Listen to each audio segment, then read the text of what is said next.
रंजीतपुरा गांव में हुआ निर्भया रेप हत्याकांड ने न केवल बीकानेर बल्कि पूरे देश को झंझोर कर रख दिया है।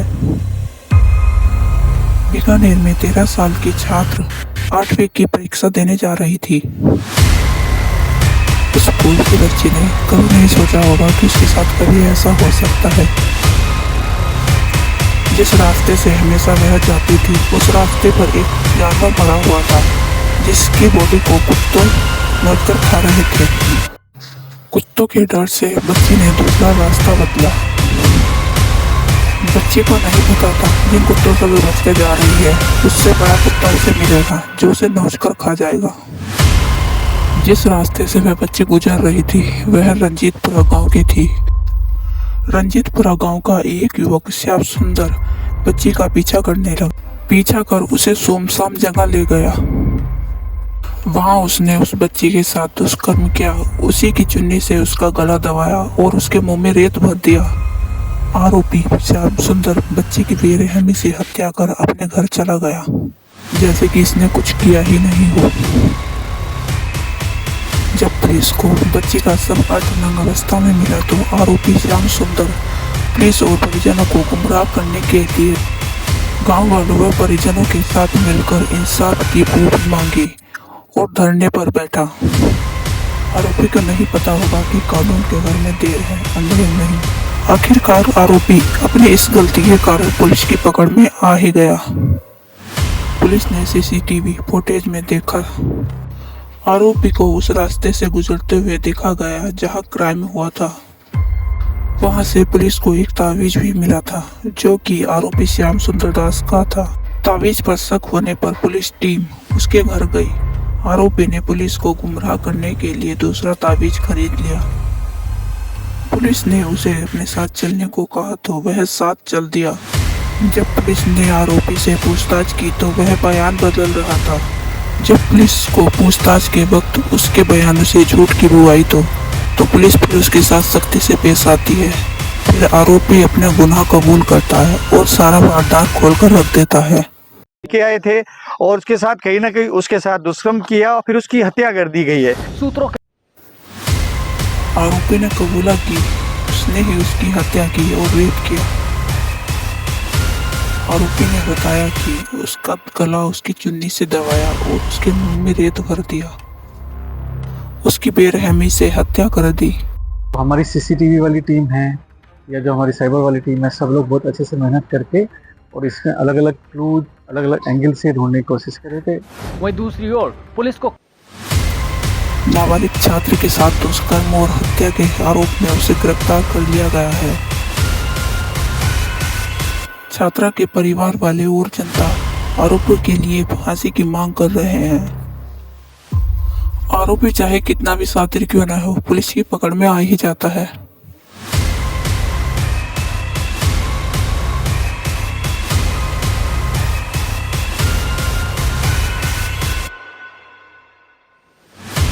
आरोपी की गिरफ्तारी के बाद बीकानेर के आईजी ओम प्रकाश ने भी कहा कि दुष्कर्म और हत्या के मामले में आरोपी को गिरफ्तार करने के बाद अब उसे फांसी की सजा दिलाने का प्रयास रहेगा।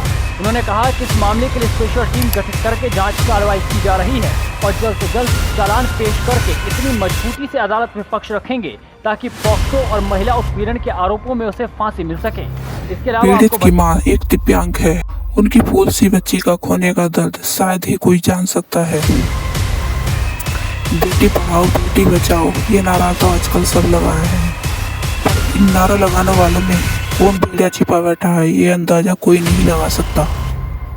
इस तरह की घटना ही लोगों के मन में डर पैदा कर देती है और लोग अपनी बेटियों को पढ़ाने से भी डरते हैं। वहीं मुआवजे के रूप में 1 करोड़ रुपए का प्रस्ताव भी सरकार को भेजा गया है, जिसको लेकर पूर्व मंत्री देवी सिंह भाटी ने धरना स्थल पर पहुंच इसकी जानकारी देकर आरोपी के प्रति अपना जोरदार गुस्सा निकाला। जो रंजीतपुरा क्षेत्र में एक स्कूल बालिका नाबालिग अपने स्कूल जा रही थी और उसके साथ घेरकर एक बहुत क्रूर दर्दनाक ऐसी घटना हुई है जो सुन के भी हर एक का दिल खोल जाता है। घटना होने के बाद में पूरे इलाके में बहुत भारी रोष हुआ कि इस प्रकार से तो कोई बच्ची कोई औरत कोई महिला सुरक्षित है ही नहीं अकेली जा ही नहीं सकती। ये वास्तव में एक संकट खड़ा है कि भाई आज कानून व्यवस्था पुलिस के होते हुए भी ऐसी घटनाएं होती है। इसलिए मेरा इसमें अनुरोध है कि धीरे धीरे समाज को ये नियंत्रण देना चाहिए। समाज के माध्यम से ही ये इस प्रकार के क्राइम रुक सकते हैं। सवाल ये है कि इसके बाद में जनता का जितना रोष था तो रंजीतपुरा के अंदर, बज्जू के अंदर लोगों ने यहाँ पर धरना दिया, विरोध किया कि इसको जल्दी से जल्दी ऐसे मुलजिम को गिरफ्तार किया जाए। ब्लाइंड मर्डर था, अंधा ऐसा खून था जिसका पता लगाना बहुत मुश्किल था, लेकिन वास्तव में पुलिस का ये प्रयास अच्छा रहा कि उन्होंने रात दिन एक करके और उस मुलजिम को गिरफ्तार कर लिया। और निश्चित तौर पर ये पॉक्सो का मामला है। लोगों की भी मांग है कि इसके अंदर विशेष अदालत लग के और जल्दी से जल्दी उसको फांसी की सजा मिले। और इसके अलावा भी अन्य मांग थी लोगों की कि इसको अलग अलग योजनाओं से, राजकोष से, कलेक्टर के यहाँ से, मुख्यमंत्री कार्यालय से सहायता राशि मिले, जिसमें उन्होंने आश्वस्त किया है, लिखित में हमें इस प्रकार का आश्वासन दिया है। ये भी इनकी मांग थी कि कम से कम 1 करोड़ रुपए की सहायता मिले। तो हमने उनको आश्वस्त किया है, जनता को भी, कि हम पूरा प्रयास करेंगे कि उस परिवार को ज्यादा से ज्यादा आर्थिक मदद मिल सके। रहा सवाल ये कि भाई इनको जो एक परिवार में से, क्योंकि इसकी जो माता जी है वो विकलांग है, सबसे बड़ा संकट ये है कि इस घर के बच्चों को रोटी कौन खिलाएगा। तो ये सबसे बड़ा संकट है। इसलिए एक संविदा पर इनको नौकरी मिल जाए, तो उसके लिए भी जिला प्रशासन ने आश्वासन दिया है कि ये सारे प्रस्ताव हम राज्य सरकार को भेजेंगे और इस प्रकार के जो भी राशि और ये नौकरी की मदद होगी ये करवाएंगे। लेकिन जिम्मेवारी हमारी होगी कि हम बीजेपी से जुड़े हुए राज्य के ऊपर दबाव दें कि ये सारी मांगे हमारी पूरी हो। सवाल एक नहीं है, इस पर इलाके में मर्डर और भी हुए। अब भलूरी ये भाटियों की ढाणी के अंदर गजय सिंह का मर्डर हुआ, आज साल भर से ऊपर हो गया। लेकिन प्रयास है, रोजाना ये कहते हैं कि हम बिल्कुल मुलजिम के पास पहुंच गए हैं, परिवार के अंदर ही मुलजिम है, लेकिन फिर भी पता नहीं क्या दिक्कत आ रही है। मैंने बार बार जिला प्रशासन, पुलिस वालों को कहा है कि भाई जब आपके सामने नार्को या अन्य माध्यम से इसका पता कर सकते हैं, तो ये एक जो लोगों के मन में शंका होती है, घर से बाहर निकल के आते हैं गुस्सा होता है कि हम किसके भरोसे बैठे हैं। ये व्यवस्था तो हमने दे रखी है प्रशासन, पुलिस और सरकार को, और उसके बावजूद ऐसी घटनाएं हो जाती है। एक घटना नहीं, अलग अलग प्रकार की चोरियां होती है, कुछ और होते हैं। तो ये सारा जरूरी है कि प्रशासन मुस्तैद रहे, जनता को विश्वास मिले।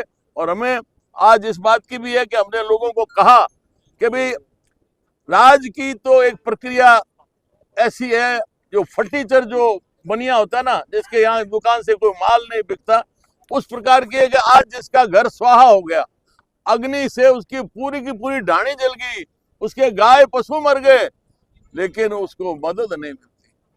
हर डूबने वाले पर अफसोस तो करते हैं पर इमदाद नहीं करते।